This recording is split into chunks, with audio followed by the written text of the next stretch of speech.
2 டேஸாவே மழை, துணி துவைக்கவே முடியல. இன்னைக்கு நம்ம எல்லா துணியும் கண்டிப்பா துவைச்சிடணும்னு சொல்லிட்டு மார்னிங்கே நான் கிளம்பிட்டேன்.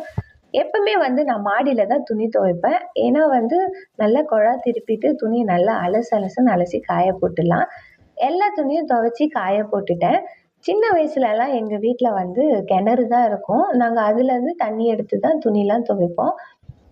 அப்பலாம் அது கஷ்டமா இருந்தாலும், இப்பலாம் நெனச்சு பார்த்தா நம்ம வாழ்நாள்ல அப்பதான் நம்ம சந்தோஷமா இருந்திருக்கோம்னு புரியுது. நம்ம வீட்ல ஒரு சின்ன சின்ன விஷயத்தையும் நம்ம சந்தோஷமா செய்யணும். மாடியில இருக்கிற செடிக்கெல்லாம் தண்ணிலாம் ஊத்திட்டு வந்துட்டேன்.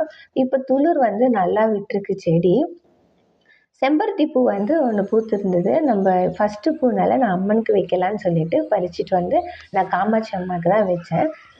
மார்னிங்லேருந்து இவ்வளோ ஒர்க்கு செஞ்ச உடனே பசியே எடுத்துக்கிச்சு. அதுவும் கறி குழம்பு சொல்லவே வேணாம். டிஃபன் செஞ்சு சாப்பிட்டுட்டேன்.